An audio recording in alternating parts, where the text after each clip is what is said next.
Olá! Alvo de operação da Polícia Federal nesta quarta-feira, 19, o ministro do Meio Ambiente, Ricardo Salles, é o principal representante da agenda antiambientalista dentro do governo Bolsonaro. Ele trabalha constantemente pelo afrouxamento da legislação que tenta preservar o meio ambiente. Isso tem repercussão em outros poderes. Na edição de hoje, você acompanha detalhes do projeto aprovado na Câmara que altera regras de licenciamento ambiental. Na entrevista central, tratamos da agenda do governo contra as estatais. O deputado federal Leonardo Monteiro, do PT de Minas Gerais, trata da mobilização de parlamentares para evitar a privatização da Eletrobras. Continue aqui com a gente, eu sou Afonso Bezerra e o Central do Brasil começa agora.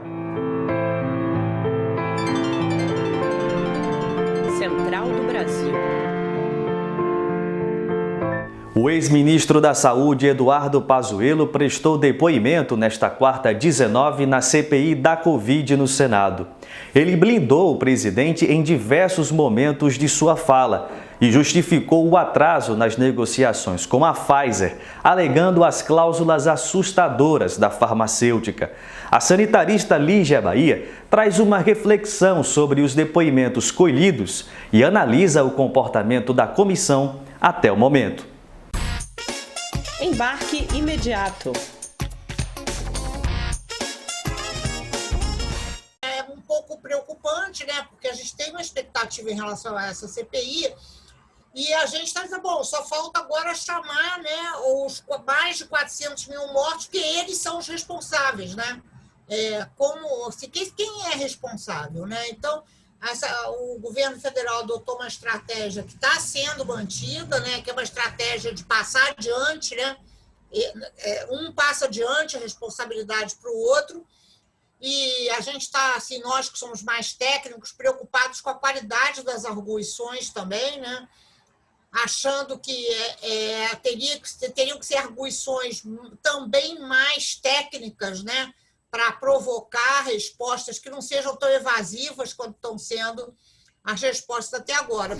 Quase metade das pessoas que estão em situação de fome no Nordeste está na região do semiárido, segundo dados da Rede Pensan. Este cenário é consequência direta da ausência de políticas públicas que garantam acesso à água para estas famílias, que também sofrem com o aumento de casos da Covid-19, como nos mostra Carolina Bataillé, nos Trilhos do Brasil. Trilhos do Brasil. A agricultora Roselita Vitor vive há 15 anos no assentamento de Queimadas, no município de Remígio, no semiárido paraibano. E não é de hoje que ela observa a diminuição das chuvas na região. A gente vem numa seca aí desde 2012, que as chuvas, elas são chuvas abaixo. Esse ano, a gente não teve a chuva de janeiro. No sítio da Roselita, a água armazenada nas cisternas instaladas há cerca de 10 anos garante alguma segurança para as plantações de feijão, macaxeira, milho e outros alimentos usados para o consumo da família. Mas a última vez que ela viu esse tipo de tecnologia social sendo instalada por ali já faz algum tempo. Os últimos, a gente teve no finalzinho de 2014, 2015. Diante da redução de políticas públicas para a população do semiárido, a falta d'água pode representar mais um agravante em um cenário que já é preocupante, o aumento da fome no Brasil. O cruzamento de dados do Inquérito Nacional sobre Insegurança Alimentar, realizado pela Rede Brasileira de Pesquisa em Soberania e Segurança Alimentar e Nutricional, a PESAN, aponta para esse problema e mostra que nos lares onde não há acesso à água, a possibilidade das famílias passarem fome é muito maior do que nos lugares onde há acesso aos recursos hídricos. Quem traz essa explicação é a nutricionista Sandra Chaves, que é vice-coordenadora da pesquisa. E os resultados específicos sobre acesso à água mostraram que a falta de água para manejo de animais, para a produção de alimentos, praticamente dobra o risco de insegurança alimentar grave. Então, se no Brasil todo chegamos a 9% de insegurança alimentar grave, em domicílios rurais, com falta de, sem acesso à água, chegamos a mais de 40% de insegurança alimentar grave. Em 2020, a verba destinada ao programa Cisternas foi a menor desde a sua implementação. O ministro do Meio Ambiente, Ricardo Salles, foi alvo de operação da Polícia Federal na manhã desta quarta-feira, 19. A ação investiga suspeitas de crimes como corrupção e facilitação de contrabando envolvendo exportação ilegal de madeiras. Salles direciona ações do governo para flexibilizar regras de preservação. Isso tem repercussão direta em projetos de parlamentares aliados no Congresso. Nayata Wani nos mostra detalhes do projeto de lei aprovado na Câmara que afrouxa o licenciamento ambiental no país. Nacional.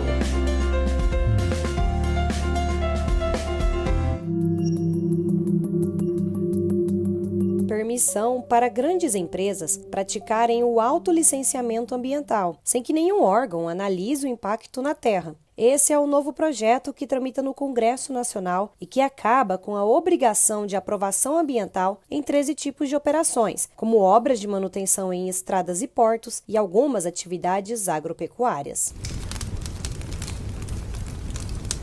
O licenciamento ambiental sempre freou uma destruição ainda mais nociva dos biomas brasileiros. Agora, com esse possível novo marco, a fauna e flora do país seguem mais ameaçadas, como explica o deputado federal pelo PT, Dionilson Marcon. Com esta lei aprovada no Congresso, esperemos que o Senado barra, vai ser pior para os incêndios, vai ser pior para as grandes obras que vai atacar o meio ambiente.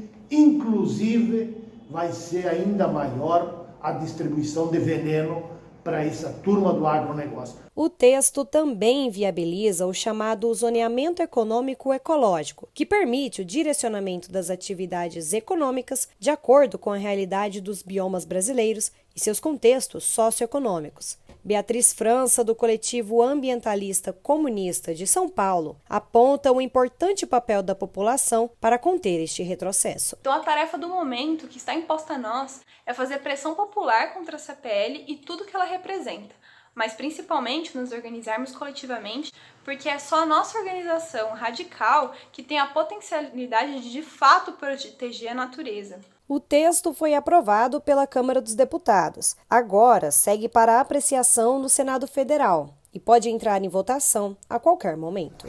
Em tramitação na Câmara, a votação da MP da Eletrobras avança e ameaça a soberania nacional no setor elétrico. Na entrevista central de hoje, o deputado federal Leonardo Monteiro, do PT de Minas Gerais, avalia detalhes da MP e explica que a privatização da Eletrobras afeta negativamente o consumidor, que poderá pagar uma tarifa de energia quase 20% mais cara. A entrevista é de Vanessa Nakassato. Entrevista Central. A entrevista de hoje é com o deputado federal Leonardo Monteiro, do PT de Minas Gerais. Ele é presidente da Frente Parlamentar em Defesa dos Correios e vai conversar conosco sobre o plano do governo Bolsonaro de privatizar importantes estatais do país. Deputado, seja muito bem-vindo. Qual o argumento do governo Bolsonaro para privatizar estatais como a Eletrobras e os Correios? Nós precisamos de fortalecer o Estado. Fortalecer o Estado é fortalecer a nossa soberania nacional. Portanto, fortalecer as nossas estatais é garantir o nosso Estado mais forte, garantir o Brasil mais forte. Se a gente fala que quer fazer reformas e vai vendendo as nossas empresas, entregando as nossas empresas, nós vamos fazendo reformas e enfraquecendo o Estado brasileiro. Como que a oposição tem se articulado para barrar esses projetos de privatização? Nós temos feito uma discussão com vários deputados, sobretudo do campo democrático e popular, mas também com outros deputados, né, que têm essa sensibilidade de defender o país, defender a nação. Né?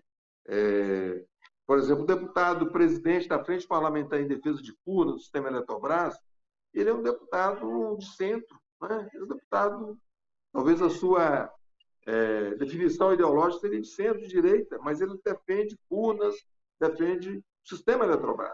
Né? Então, nós estamos articulando com vários deputados aqui no Congresso Nacional, com vários senadores.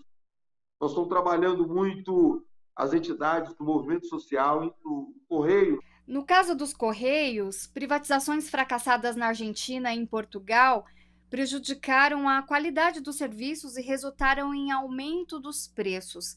Em que medida a privatização no Brasil impactaria na universalização desse serviço? A questão dos Correios, né? Eu sou presidente da Frente Parlamentar em Defesa dos Correios. Defendo os Correios como empresa pública, prestadora de serviço à nossa população. Os Correios estão em todos os municípios do Brasil, mais de 5 mil municípios. Tem alguns distritos e comunidades, por exemplo, que a única coisa pública que tem, instituição pública que tem, é os Correios. Muitas vezes as pessoas recebem o seu salário via uma agência bancária que funciona dentro da agência dos Correios. A sua aposentadoria. Né? A gente sabe a importância dos Correios aí na questão dos concursos públicos. Muitas vezes, na época de programas da educação, né? Os Correios é também uma empresa lucrativa. Previsão de 2020, agora 2021, é de mais de 1 bi de lucro que deu os Correios. Sendo estatal, né? Você pode garantir o segredo entre a correspondência com mais eficiência do que você entregar isso para iniciativa privada. Qual seria o impacto da privatização da Eletrobras para a população? A primeira coisa, o aumento de tarifa. Isso já foi demonstrado, inclusive, recentemente, agora pela Anael, né, que se o sistema Eletrobras for privatizado, de imediato, um aumento em torno de 17% na tarifa. Né? Nós estamos vendo um momento em que a população está com dificuldade de pagar energia, está com dificuldade de comprar gás, está com dificuldade de comprar alimento. Nós vamos exercer um processo de privatização para poder aumentar a tarifa. A Eletrobras é a 6ª empresa lucrativa do Brasil, estrategicamente importante para implementar projetos e programas como, por exemplo, Luz para Todos, tem uma função social enorme, né? Que gera, além de gerar melhor qualidade de vida para as pessoas que moram lá no cantinho do Brasil e não tinha luz ou não tem luz, né? Isso gera também renda, porque quando chegou a luz lá na roça, chega também a pessoa compra televisão, o aparelho de televisão, compra o ferro elétrico, né? Compra geladeira. Então, isso faz o país movimentar, gerar emprego, gerar renda. Expoente da filosofia brasileira e ativista antirracista do movimento negro, Sueli Carneiro acaba de ganhar uma biografia, escrita pela jornalista Bianca Santana. E é ela que nos recomenda na Parada Cultural de hoje a obra que narra a trajetória dessa importante pensadora do país. Parada Cultural.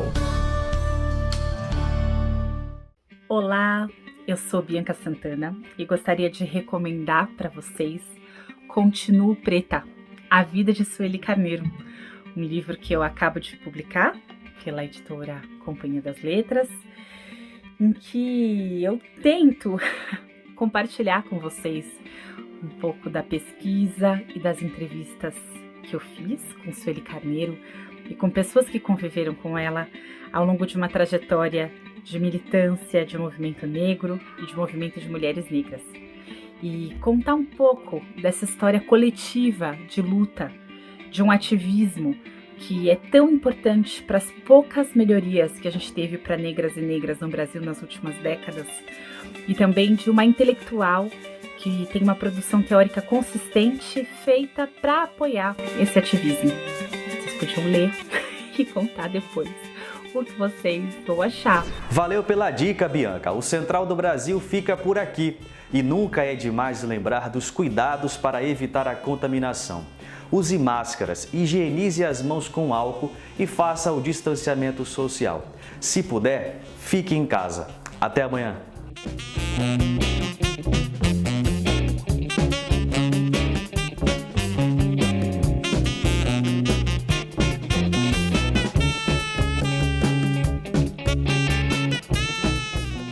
Central Central do Brasil, a rede de comunicação dos movimentos populares.